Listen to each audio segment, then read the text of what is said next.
Hello, Dark and Darker enjoyers. El Perro here. Welcome to episode 1 of Mutton Shop Martin, a longsword fighter gameplay analysis, which also serves to fill the gaping hole that Dark and Darker has left in my life.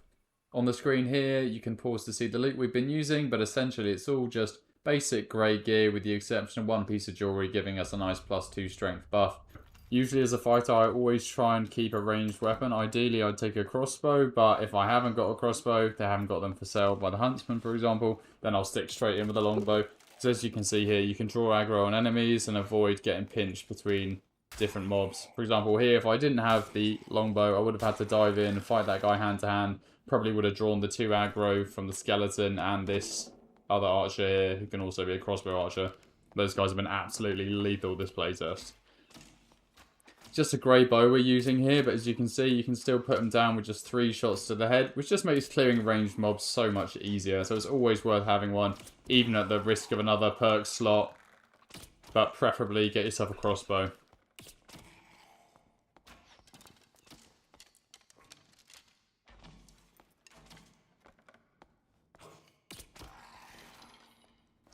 Always check these ranged mobs for ranged weapons. They can spawn crossbows, other bows, and just generally upgrades for yourself if you're using a grey bow like I am at the minute.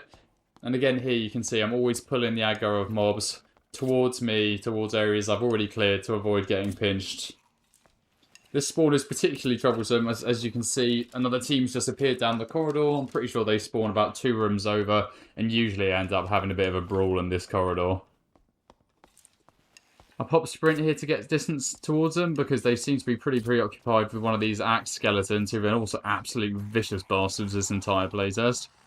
Had a little jump scare there from the skeleton, but didn't affect us too badly, and luckily the rogue misses his Hail Mary throwing knives and we're able to pop him right in the chest there.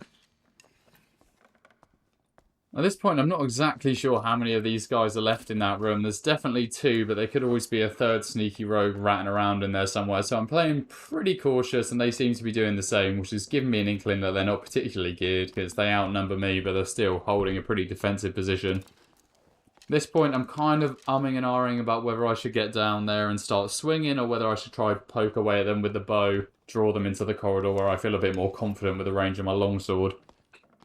I'm especially wary of the dark corners because rogues always seem to lurk in them despite the fact that they could invis literally anywhere, and the dark corners are the particularly obvious places that they might sit in.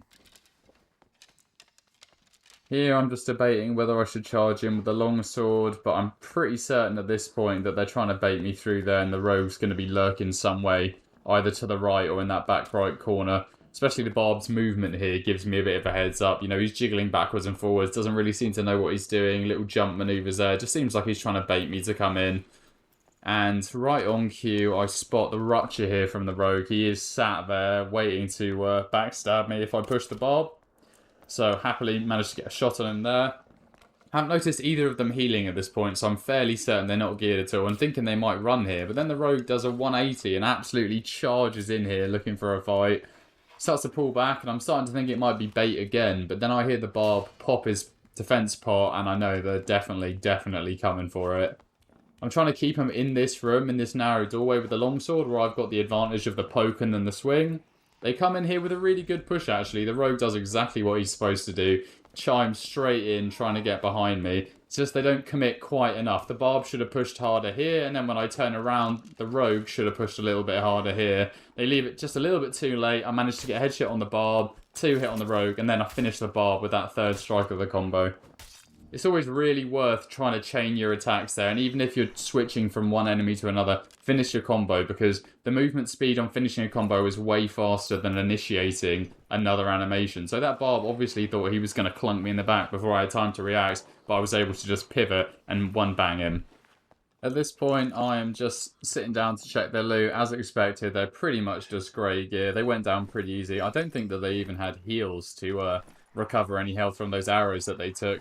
So, although it was a nice little fight, we probably had a bit of advantage with our +2 strength. And just the longsword seems to be so strong when you get up close and personal, even against Barbs like that, but especially if they're not geared.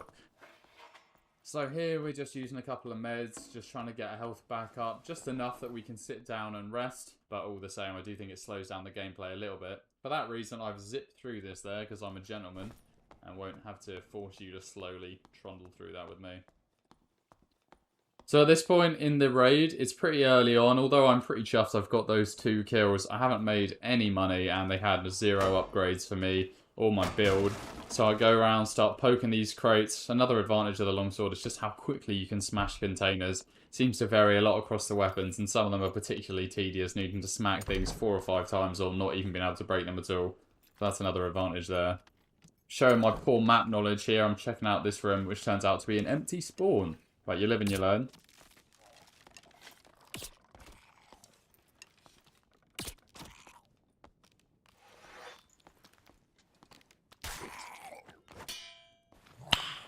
Nice. And there we have the classic drawback of the longsword. If you don't have an awareness of where the animation's going, you can very easily clang it off walls and in doorways, especially if you're trying to do what I was trying to do earlier, keeping enemies in a small contained space to do extra damage. It's always worth being aware of how that movement works and drawing the mobs one at a time so you don't accidentally die because you're useless with the longsword. Pretty keen to find some loot at this point. I seem to remember that I was fairly broke, so I'm trying to make a mental inventory of where the chests are around here, just clearing out this area of mobs and searching through everything. We would love to get a bit more PvP in here, but at the minute we've pretty much just used gold to heal up after that fight, and we haven't made anything. We get an upgrade there, but it's nothing of note, just a pair of leather leggings compared to the cloth pants that you start with, but still we'll take all the defense that we can get.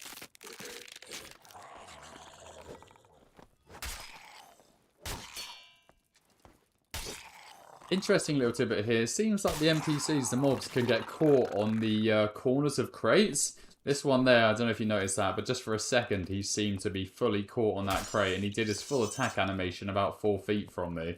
So it's always worth bearing in mind when you're positioning for a fight. If you've got a weapon with a long reach, like the longsword, you can just sort of sit on the edge of those taller boxes and avoid getting in range of them. I don't know if anyone knows this, but that was the 3rd time I've popped sprint for no apparent reason. I guess I was just feeling especially keen for the rapid movement speed this game. Coming back here, checking through the little crate. Again, we're hoping to find some useful loot, but if I remember correctly, there's nothing of note in here. Yeah, procs, staff, gloves, nothing that we can use. And I wouldn't even recommend taking them to sell, especially for the newer players who feel like they should fill their inventory. Really, it's so much better to get treasure rather than pick up huge items. Like that frock would take up 9 slots and maybe 6 slots, but be worth like maybe 5 gold. So it's just not worth the space. You can see here, portals popped up, so we're feeling pretty good. We've got our 2 kills. We're still a little bit light on loot, so I don't immediately pop it, but we have a bit of confidence knowing that there is some way that we can escape here. And I haven't heard any other players for a while, so I think maybe time to have a little crack at the skeleton. You can usually hear from the archers whether they're aggroed or not based on the speed of their footsteps. Not sure if anyone else has noticed that, but I feel like I can always tell whether they've been aggroed just from like the tone of how they're walking. Seems slower when they're not aggroed on someone.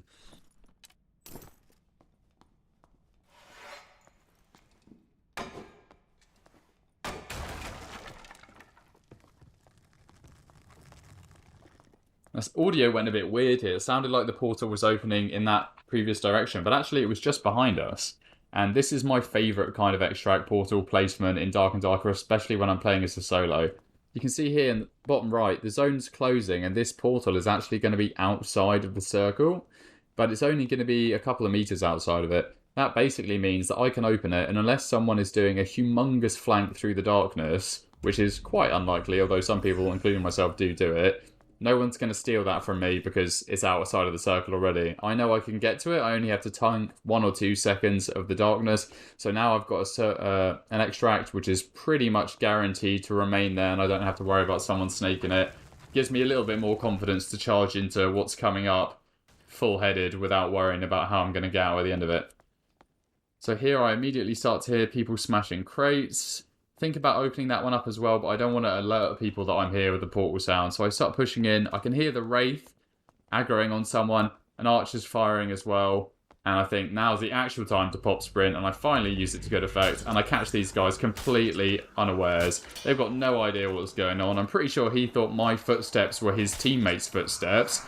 The fighter gets in the way of the portal, so the ranger can't get out, but he still doesn't take it. The barb's trying to heal up before the fight, but I'm over there before he can do anything about it. The fighter gets so lucky here. Jammy Git starts looting his mate before I'm even out of sight, but the wraith drew aggro onto me, and I didn't fancy trying to fight the wraith and the fighter at the same time.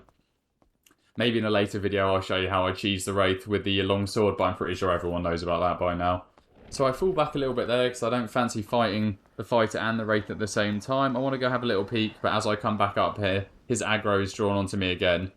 But if you notice there again, he seems to be caught on the corner of the crate, the same large crate that caught the skeleton earlier. So just to reiterate, that is something you can do if you want to get sneaky with the mobility. I'm feeling a bit wary fighting a mini-boss and players at once, so I open another portal. This way I've got 3 options to extract, and I go back to see if that fighter's still looting his buddies. But it seems like he's grabbed the gold and run. I'm not expecting the ranger to have anything of interest on me, but I check him quickly to see if he's got some treasure, which he does. Seems like his mate didn't appear to have taken all that much. Maybe he took his rings, they seem to be missing. And then we run into another team who is also completely unawares. That cleric looked at me for a second there and didn't seem to notice. Don't manage to get the barb because he immediately scarpers, and in the words of Repose, the cleric always gets left behind. You get a headshot on him, and he does some great shield work there, but he's just got no chance. I think he might be grey gear. I don't even bother to loot him because he seems to be pretty much vanilla kit. So I go back to that barb, see if I can grab some more loot off him before I go. As a fighter, I'm usually looking to loot other barbs and fighters for gear. They're more likely to have something of value to me. Check him out. He's got an axe, but I'm not partial to the axe myself, so I grab as much treasure as I can, try and grab these heals, but I'm actually full, and then I hop straight out of the portal. I was really happy with that. 5 kills for Mutton Chop Martin, and a really good example of how holding the portal areas and taking teams unaware can absolutely dominate in these games. Well, thanks so much for watching. There'll be 3 more episodes like this, some eventful, some not so eventful. Hope you've enjoyed watching, and I'll see you again next time.